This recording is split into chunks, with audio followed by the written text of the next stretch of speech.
Әне міне деп қыпшақларға жетіп келдік. Қыпшақлар ары қарай бөліне беретұғын екен, бірақ біз енді бүгін Қыпшақтың өзі хақында айтамыз.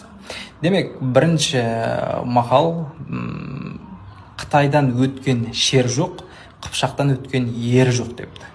Екіншісі, Қытай баласы ілімгер, кітап көрсе жамбасылар, Қыпшақ баласы жауынгер, кең майданда жәң басылар.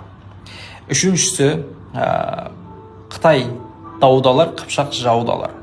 Төртіншісі, ат сересі Қыпшақта, қыз төресі Қыпшақта.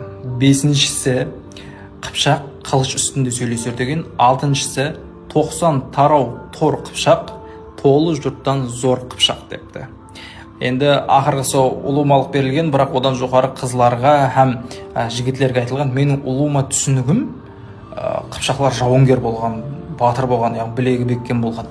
Өздеріңіздің дөңгелегіңіздегі Қыпшақларға салыстырып көріңізші, расында да сондай. Мен өзім Қыпшақларды көп тани бермей тұғын екенмен, расында да олар жауынгерлік бір фазилеті бар ма олардың бойында? Болмаса Қыпшақлардың өздері айтып кетсе болады.